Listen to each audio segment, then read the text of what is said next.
Olá pessoal, nesse vídeo nós vamos tratar de recursos no Código de Processo Civil. E antes de começar o assunto, eu tenho dois recados para dar. O primeiro é para você não esquecer de colocar o vídeo aí na velocidade 1.25, 1.5, que eu acho que já vai dar para você entender e assim você otimiza o tempo. Você assiste o vídeo mais rápido e já tem mais tempo para estudar ou para dar uma lida nos artigos mesmo, ok? E o segundo recado, lógico, é que esse vídeo corre o sério risco de ser o melhor vídeo sobre os primeiros artigos que tratam sobre recursos do CPC que você já viu.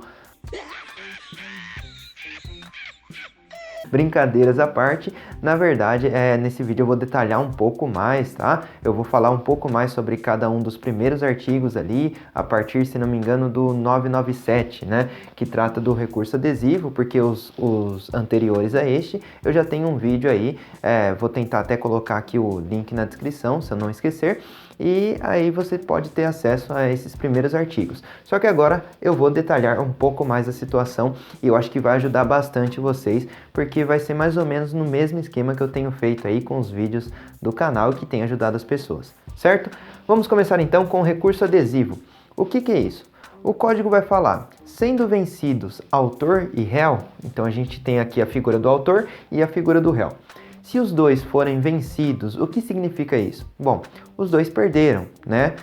Você pode pensar, não, mas espera aí, se todos os itens aqui estavam com o réu, apenas o réu perdeu, o autor ganhou. Não necessariamente, porque o autor está pedindo e ele não foi atendido em todos os pedidos. Vamos entender um pouco melhor? Certo, o assunto é recurso adesivo. Temos aqui o autor e o réu. E o pedido, aqui são dois pedidos no caso, 10k, no caso 10 mil, ok? Aqui pode ser em reais, no caso, 10 mil reais mais um objeto. Esse quadrado aqui significa um objeto qualquer. Perfeito, é isso que o autor está pedindo. Esses itens estão com o réu e o autor está pedindo. Aí lá no final da sentença, lá no final do processo, melhor dizendo, na sentença o juiz ele menciona parcialmente procedente o pedido. Opa, o que significa isso? Significa que o réu perdeu apenas um dos itens, por exemplo, nesse nosso exemplo aqui, tá? Então o autor ganhou lá os 10 mil. Perfeito. E o objeto continua com o réu. Você concorda comigo que os dois perderam?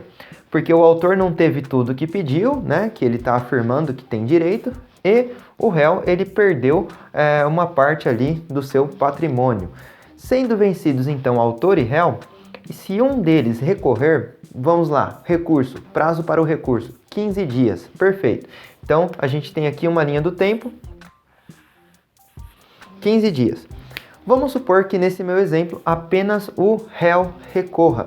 O réu falou assim, não, peraí, aqueles 10 mil lá, na verdade, ele não tem direito, na verdade é meu. O objeto e os 10 mil é de meu direito, né? Ter esse dinheiro de volta. Perfeito. Ele vai lá, tem um prazo de 15 dias para recorrer. Aqui no 10º dia, ele recorre. Perfeito, recorreu no 10º dia. O que vai acontecer agora? O autor ele tem prazo de 15 dias para responder a esse recurso. No caso, seriam aí as contrarrazões, certo? São 15 dias de prazo. Então, começando daqui, o autor tem até aqui para responder. Vou usar esse termo mesmo, responder, tá? Que seriam as contrarrazões. Perfeito. Só que se nesse meio tempo o autor de repente pensar, não, peraí, eu tenho direito ao objeto também. Eu ganhei os 10 mil, mas ele está pedindo de volta, então eu vou pedir o objeto também, eu vou recorrer. E ali ele vai e recorre. Só que você concorda comigo que o prazo era igual para os dois? 15 dias aqui? Perfeito. Nesse momento, acabou o prazo, certo? Para entrar com a apelação. Mas como o réu ele interpôs um recurso, abriu um prazo para o autor responder. Aqui tanto faz, tá? Pode ser réu, pode ser autor, tanto faz. Abriu um prazo para o autor responder. E nesse prazo de resposta, aqui ó, quando já está fora do prazo para entrar com recurso, o autor, no nosso exemplo, ele resolve recorrer, então ele recorre. Só que esse recurso vai aderir ao recurso do réu. É assim que funciona, ok? O réu entrou com a apelação, no prazo do autor responder, o autor resolveu não só responder o recurso, mas também apelar. Então, realmente, ele entrou com a apelação aqui também, o autor, certo? Aqui, vamos supor, no 10º dia, que seja, e ali você tem o recurso adesivo que vai aderir ao recurso principal, que no nosso exemplo é o do réu, certo? Vamos lá então algumas regrinhas. Espero que tenha ficado simples, tá? Esse entendimento. Autor e réu sendo vencidos e apenas um deles recorrendo, o outro pode aproveitar esse prazo de resposta para entrar com recurso também. Tem que ser interposto no mesmo órgão, ou seja, se o réu interpôs lá, de repente, um recurso que foi lá para o Tribunal de Justiça, vai ser no mesmo órgão, ok? O recurso adesivo. Prazo, como que funciona o prazo? Dessa forma que eu expliquei para vocês. No prazo de resposta, você pode entrar com a apelação, sendo vencidos autor e réu. Perfeito? E vale apenas em algumas hipóteses, tá, pessoal? Não é em qualquer recurso que cabe o recurso adesivo. Não. Quais são as hipóteses? O parágrafo 2º, lá nos incisos, ele vai trazer apelação, recurso extraordinário e recurso especial. Essas 3 hipóteses cabe aí o recurso adesivo. E desistência do principal faz sumir o adesivo. Como assim? No nosso exemplo, o réu não entrou com recurso? Perfeito, aqui está o recurso do réu. Ele desistiu, em determinado momento ele desistiu, vai sumir também o recurso adesivo, certo? Bom, então vista essa primeira parte aqui do recurso adesivo, vamos dar continuidade a esse tema geral aí dos recursos, tá? Falando agora sobre desistência e renúncia. Você já sabe a diferença? Já é bem clara para você aí na sua cabeça essa diferença? Não? Então vamos lá. Desistência. Você desiste de algo que você já fez, no caso. Vamos lá. Nessa parte de recursos, tá? Para não ficar complicado. Você entrou com recurso, você consegue desistir. Agora, você entrou com recurso, você vai renunciar? Peraí, você já entrou com recurso, como que você vai renunciar? Você renuncia ao direito. Então, desistência é se você já interpôs o recurso. Perfeito. E a renúncia é a renúncia do direito de recorrer. Lembra desse termo, renúncia do direito de recorrer. Lógico que você não recorreu, se você está renunciando ao direito de recorrer, certo? Então que fique clara essa diferença. E uma outra informação importante aqui é, essa desistência, ela depende ou melhor, desistência ou a renúncia mesmo que seja, ela depende de anuência, ou seja, de concordância do recorrido, da outra parte? Não, ela independe de anuência do recorrido. Isso quer dizer bem claramente, pessoal, que você pode, então vamos lá, pode sim desistir ou renunciar ao direito de recorrer, perfeito, e independe de anuência do recorrido. No caso da desistência também depende de anuência dos litisconsortes, pessoal. Então, as outras pessoas ali que integram o polo, elas concordando ou não, você pode desistir do recurso que você interpôs, ok? Perfeito. Só tem uma observação aqui sobre essa parte de desistência e renúncia, que vai nos dizer o quê? Em casos de recursos repetitivos, ou seja, aqueles casos que afetam a sociedade, casos de repercussão geral, eles vão parar lá no STJ, no STF. Perfeito. Em casos de recursos repetitivos, ainda que você desista, você desistiu do recurso, o STJ e o STF, eles podem analisar aquela tese. Como assim? Você já desistiu, acabou para você, o processo acabou para você, mas aquela tese, aquela situação, ela pode sim ser analisada pelo STF e o STJ, justamente por ser um caso de repercussão geral e acabar afetando aí a sociedade. Não necessariamente o seu caso que vai afetar a sociedade, não, como eu falei, o seu caso acabou para você, mas essa tese, certo? Essa tese, essa problemática, ela pode afetar a sociedade em casos repetitivos, então eles vão analisar o caso sim, certo? No todo ou em parte, isso aqui é bem simples, você pode recorrer apenas de uma parte da decisão, certo? Aqui no meu exemplo, tenho 2 pedidos, vamos supor que sejam 3 pedidos aí, tá? Então eu tenho 10 mil, mais um objeto, mais um outro objeto aqui.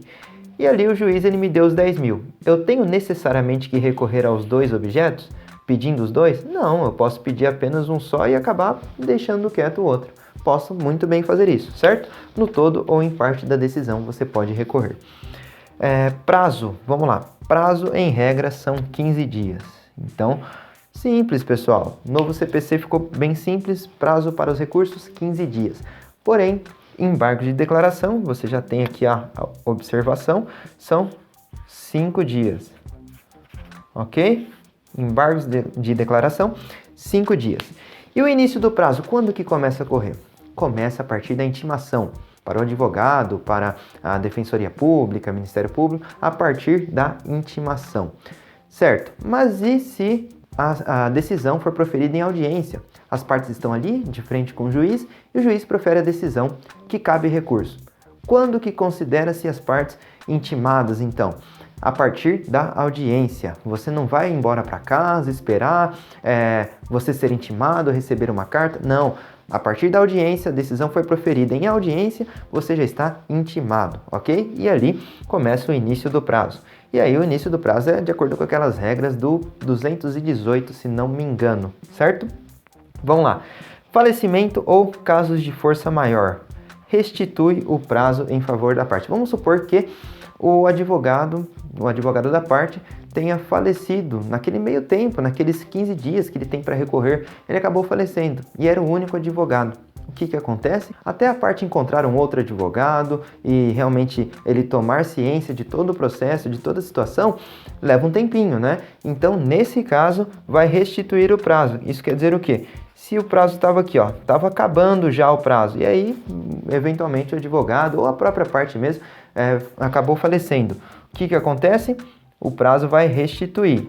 De acordo com a doutrina, ele vai voltar aqui do começo, certo? Quando for lá, um outro advogado for constituído no processo, aí vai começar o prazo novamente. Então aqui essa primeira parte a gente acabou, vamos para a segunda parte. Litisconsortes.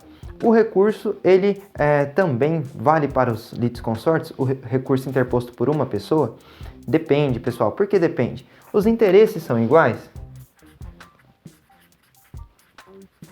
Vou colocar assim abreviado. Os interesses, eles são iguais para aquele recurso, para aquela situação, aquela decisão que você vai recorrer, ela realmente afeta igualmente a todos os litisconsortes? Então sim, então vale sim para os outros, para os demais.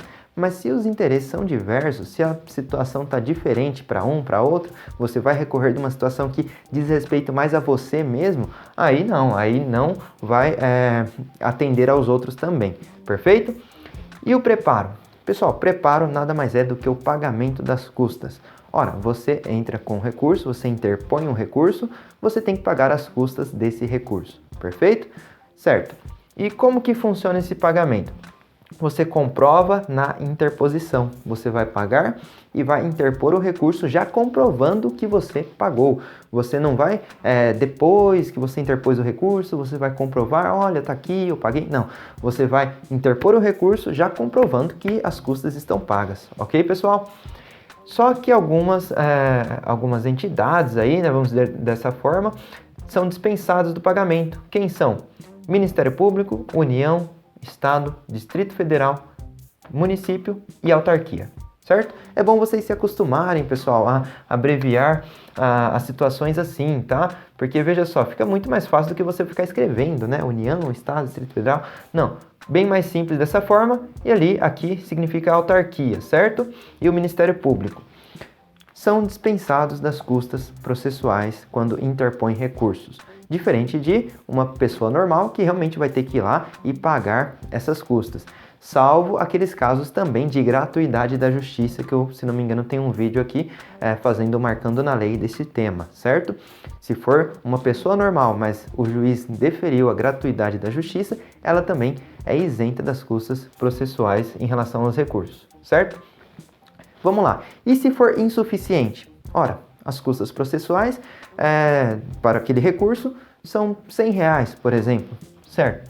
Só que aí você foi lá e colocou 50, ou 40, ou 30, foi insuficiente. O que acontece nesse caso? O juiz ele vai dar prazo de 5 dias, então é esse prazo aqui que a gente está falando, do preparo, 5 dias para você complementar. Então aqui no meu exemplo é para ficar bem claro para você essa diferença, tá? De insuficiente e daquele que não comprovou. Aqui você vai ter prazo de 5 dias, você vai complementar. Pronto, agora sim, ó. Agora está completo, aí o seu recurso vai seguir. Perfeito. Só que se você não comprovou, como eu falei, você tem que comprovar no momento que interpõe. Mas se você só mandou lá para o juiz o recurso e não comprovou que pagou esse recurso, pagou as custas, melhor dizendo, o que acontece? Você vai pagar 2 vezes. Então, vou fazer até esse quadrinho aqui para você lembrar, certo? Aqui, ó. Você Deu o preparo insuficiente, você vai complementar em 5 dias.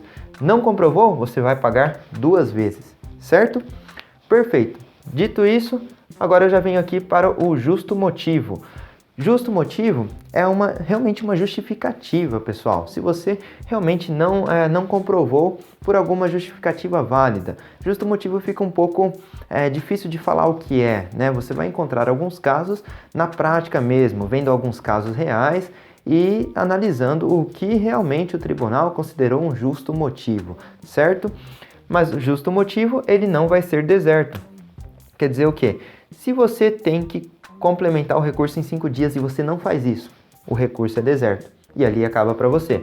Se você não comprovou e você tem que pagar 2 vezes e você não paga 2 vezes, ou paga uma vez só, vai ser deserto também. Mas se você justificou, se você fala assim, não, realmente eu paguei, eu tentei comprovar, só que na hora que eu enviei o arquivo, ele deu algum problema lá e o arquivo não foi. Mas está aqui, ó, estou justificando, eu paguei na data certa, perfeito, está tudo certinho. O arquivo que não foi encaminhado por algum problema técnico. É um exemplo, tá? Nem sei se isso poderia valer, mas perfeito. Aí, justo motivo, ele não vai ser deserto, certo? Aí, o processo segue, ou melhor dizendo, o recurso vai seguir. E também tem a hipótese de equívoco. Imagine só que o recurso fique em R$120, as custas processuais para aquele recurso. E ali o juiz ele pega a guia, olha assim e fala R$12 que foi recolhido. Fala, ué, R$12? Como assim, né? 120? Será que ele tá sem noção mesmo? Será que foi um erro de digitação ali na correria? Bom, quer saber? Eu vou dar um prazo para ele realmente verificar se está certo isso. Ou seja, uma dúvida que o juiz vai ter ali, será que está certo, será que não está? Eu vou dar o prazo para ele. Perfeito, dá o prazo, ele arrumou, foi lá e depositou o restante? Perfeito, realmente se tratava de um erro de digitação. E essa decisão que vai decidir sobre o justo motivo é irrecorrível, tá, pessoal? Então, se o juiz ele fala, não, realmente foi um erro técnico, tudo bem, vamos lá, eu vou receber agora aqui o preparo e a gente vai dar continuidade. Se o juiz ele fala isso, a outra parte não pode recorrer, certo? A outra parte só resta aceitar mesmo, porque é uma decisão irrecorrível. Então é isso, finalizo aqui essa parte geral, assim, né, essa introdução dos primeiros artigos do CPC que tratam de recurso. Espero que realmente facilite aí a vida de vocês, que fique mais simples. Se realmente ajudou vocês de alguma forma, não deixe de compartilhar para que ajude mais pessoas também e também ajude no desenvolvimento do canal, certo? Não deixem de comentar o que acharam, tá, pessoal? Eu respondo a todos os comentários, então é importante que tenha aí o seu comentário falando o que achou. Perfeito? Obrigado e até a próxima!